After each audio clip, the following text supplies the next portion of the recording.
बचपन में आपने लॉलीपॉप तो जरूर खाया होगा। लॉलीपॉप यानी कि बच्चों को बहलाने फुसलाने की मिठाई। तो राजनीति में भी आजकल नेताजी जो हैं वो लॉलीपॉप बांट रहे हैं। हाँ, ये कोई मिठाई नहीं है, लेकिन चुनावी दौर में वोट के लिए लोक लुभावन वादों का दौर जरूर है। अब वादे कितने पूरे होंगे ये तो बात की बात हो जाएगी, लेकिन अभी तो वादे करने हैं सो किए जा रहे हैं। राजस्थान में गुर्जर आरक्षण, महाराष्ट्र में मराठा आरक्षण और बिहार में ओबीसी, ईबीसी, एससी, एसटी का बढ़ा हुआ 65% आरक्षण। अदालत की दहलीज पर ये सभी आरक्षण दम तोड़ गए, लेकिन नेताजी चुनावी दौर में झारखंड में आरक्षण का लॉलीपॉप फिर भी बांटे जा रहे हैं। झारखंड में ओबीसी समाज के लोगों की आबादी तकरीबन 55% है, तो वहीं बीजेपी ने ओबीसी आरक्षण को 14 से बढ़ाकर 27% करने का वादा कर दिया। बीजेपी को पता है कि ये वादा पूरा करना मुश्किल है, तो लगे हाथ ये भी आश्वासन दे दिया कि इस रास्ते में जो कानूनी अड़चन यानी जो 50% आरक्षण की कैंपिंग का कानूनी हल होगा वो निकाला जाएगा। अब बीजेपी ने वादा किया तो लगे हाथ हेमंत सोरेन ने भी अपना पत्ता फेंक दिया। जेएमएम ने विधानसभा चुनाव के लिए जो घोषणा पत्र जारी किया है उसमें कई लोक लुभावन वादे हुए हैं, लेकिन सबसे महत्वपूर्ण वादा रहा है खतियान आधार आरक्षण। जेएमएम का दावा है कि अगर उनकी सरकार दोबारा बनती है तो फिर गरीब, वंचित, किसान और सभी वर्गों के विकास के लिए कई कदम उठाए जाएंगे।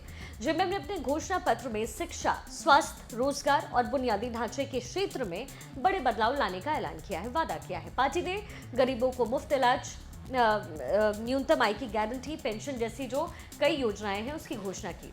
महिला सशक्तिकरण पर जोर देते हुए सरकारी नौकरियों में महिलाओं को 33% आरक्षण का वादा भी किया गया है और साथ ही 1932 खतियान आधारित जो नीति है वो लागू करने का वादा। इसके तहत पिछड़ों को 27%, आदिवासी को 28% और दलितों को 12% आरक्षण दिया जाएगा। आरक्षण लागू किया जाएगा, लेकिन कैसे, इसका कोई रास्ता नहीं बताया गया है। माने अगर सरकार बनती है तो विधानसभा से प्रस्ताव पारित हो जाएगा और कोर्ट में जाकर दम तोड़ देगा, तो लगे हाथों ये कह दिया जाएगा कि भाई हमने तो कर दिया। केंद्र सरकार यानी एनडीए सरकार अगर कानून नहीं बदल रही है तो हम क्या करें? समझ रहे हैं आप?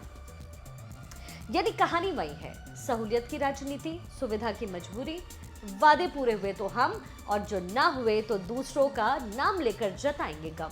वैसे आरक्षण सियासत का एक ऐसा ब्रह्मास्त्र है जो अचूक है और विरोधी हर बार उतने ही घातक वार करता है। बड़ी बात यह है कि राजनीति के सारे धुरंधर इस बात को अच्छी तरीके से समझते हैं।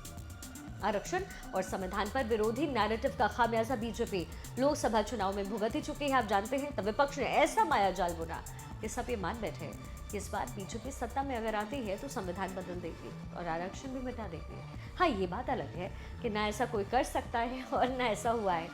तो अब वोटर के सामने आरक्षण का जो रण है वो नए सिरे से छेड़ा गया है। हालांकि इस लड़ाई में बीजेपी इस बार आक्रामक वार कर रही है। झारखंड में पीएम मोदी ने कहा कि कांग्रेस पार्टी जो है वो आदिवासी, दलित और पिछड़े समुदाय के आरक्षण को खत्म करना चाहती है।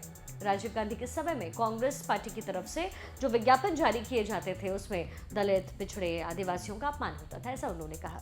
इनके आरक्षण से देश को होने वाले नुकसान की बात कही जाती थी। तो अमित शाह भी रैलियों के माध्यम से कालेलकर कमेटी की रिपोर्ट से लेकर के मंडल कमीशन तक की सिफारिशों तक जो है कांग्रेस को आरक्षण लागू न करने पर कटघरे में खड़े कर रहे हैं। अब ऐसे में वोटर बेचारा सुने तो किसकी सुने, ये समझना थोड़ा मुश्किल है। अकेले आरक्षण क्यों? झारखंड की सियासी रण में जेएमएम ने एक और लॉलीपॉप दिया है। बीजेपी ने कहा है कि वो सहारा निवेशकों का पैसा लौटाएगी, तो लगे हाथों जेएमएम ने यह ऐलान किया और ये भी कह दिया कि इसके लिए सड़क से संसद तक लड़ाई लड़ेंगे।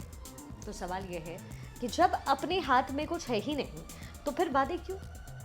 और लड़ाई ही लड़नी है तो घोषणा पत्र में ऐलान क्यों? लड़ाई तो बिना चुनाव के भी लड़ सकते हैं ना, लेकिन काम की चिंता किसको है? चिंता है वोट की। कहते हैं कि झारखंड में सहारा में निवेश करने वाले तकरीबन 1.5 करोड़ लोग हैं, तो पैसों की वापसी का वादा परवान चढ़े ना चढ़े, पर उम्मीदों का दिया जला करके नेताजी को वोट की रोशनी तो मिल ही जाएगी। तो बस लॉलीपॉप थमा दिया गया, बड़े अब मजे आप लेते रहिए और इंतजार करते रहिए।